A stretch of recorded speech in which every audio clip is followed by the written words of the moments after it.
মোৰ অতি সন্মানীয় আৰু অতি মৰমৰ মোৰ নিজৰ শিক্ষাগুৰু বাইদেউ সঁচাকৈ মই বাইদেউক সঁচাকৈ শ্ৰদ্ধা কৰোঁ আৰু বাইদেউক মই সঁচাকৈ মৰমো কৰোঁ শ্ৰদ্ধাও কৰোঁ মানে মৰমৰ ভাৱ শ্ৰদ্ধা মিশ্ৰিত মৰম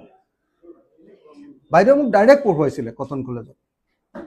পলিটিকেল চায়েন্স আৰু মই পলিটিকেল চায়েন্স খুব ইণ্টাৰেষ্ট পাইছিলোঁ ভাল নম্বৰ পাইছিলোঁ দেখি বাইদেউ যিকেইটা ক্লাছ লৈছিলে খুব ভাল ইণ্টাৰেষ্টিং ক্লাছ লয় বাইদেউ আৰু বাইদেউক মই সন্মান কৰোঁ লগতে এগৰাকী অসমৰ লব্ধ প্ৰতিষ্ঠ লেখিকা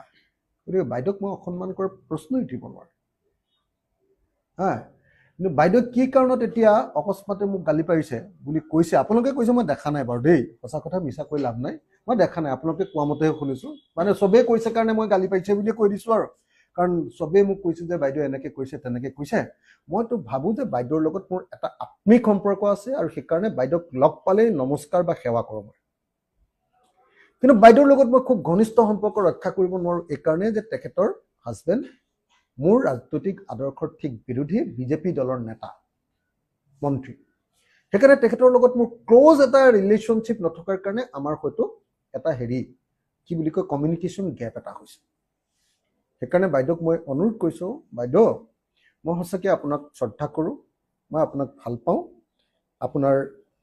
ব্যক্তিত্বৰ প্ৰতি মোৰ শ্ৰদ্ধা আছে যদি কিবা ভুল ভ্ৰান্তি কৰিছোঁ ক্ষমা কৰিব ছাত্ৰ হিচাপে আপোনাৰ আৰু বাইদেউ এটা কথা কিন্তু খাটাং যে মুখ্যমন্ত্ৰীয়ে মোৰ পত্নী সম্পৰ্কে যি অভিযোগ কৰিছে সেই অভিযোগক চেলেঞ্জ কৰিব পৰাৰ আমাৰ ক্ষমতা আছে কাৰণ আমি কেলেংকাৰী কৰি পদবী লোৱা নাই হিমন্ত বিশ্ব শৰ্মাক আমি চেলেঞ্জ কৰিলোঁ যে আপুনি তদন্ত দি প্ৰমাণ কৰক আৰু হিমন্ত বিশ্ব শৰ্মাই নেজ ওপৰলৈ কৰি পলাই আমাৰ পৰা পত্তং দিলে কাৰণ আমি সততাত আছোঁ গতিকে সেইটোত বাইদেউ এই বিষয়টোত আৰু আপুনি নোসোমালে মই ভাল পাম বেলেগ কিবা যদি আমাক গালি পাৰিবলগীয়া আছে বাইদেউ পাৰক কিন্তু হিমন্ত বিশ্ব শৰ্মাৰ কথাটোত নোসোমালে ভাল পাম হিমন্ত বিশ্ব শৰ্মাক মই ক্ষমা নকৰোঁ কেতিয়াও মিছামিছিকৈ মোক বদনামী কৰিব গৈছে হিমন্ত বিশ্ব শৰ্মাৰ পত্নীয়ে গোটেই অসমত মুখ্যমন্ত্ৰীৰ পদবীৰ সুবিধাত লুণ্ঠন কৰি শেষ কৰি দিছে সেইটোত মই মাত মাতাটো আৰু মোৰ পত্নীক মিছাকৈ এই ২ নম্বৰ কৰি চাকৰি লৈছে বুলি কোৱাটোৰ মাজত এটা আকাশ পাতাল পাৰ্থক্য আছে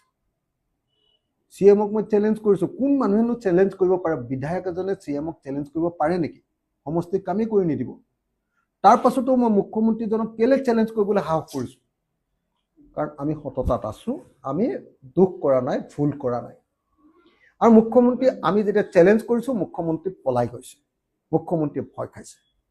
হা সেইকাৰণে মই এটাই অনুৰোধ কৰোঁ যে বাইদেউ মই আপোনাৰ সঁচাকৈ একদম মানে কি কয় অবিডিয়েণ্ট ষ্টুডেণ্ট মই একান্ত বাধ্য ছাত্ৰ কিন্তু যদি কিবা মানে মোৰ অজ্ঞানে যদি কিবা আপোনাৰ প্ৰতি অন্যায় হৈছে মোৰ কোনো কামৰ জৰিয়তে মই আপোনাৰ ওচৰত ক্ষমা বিচাৰিছোঁ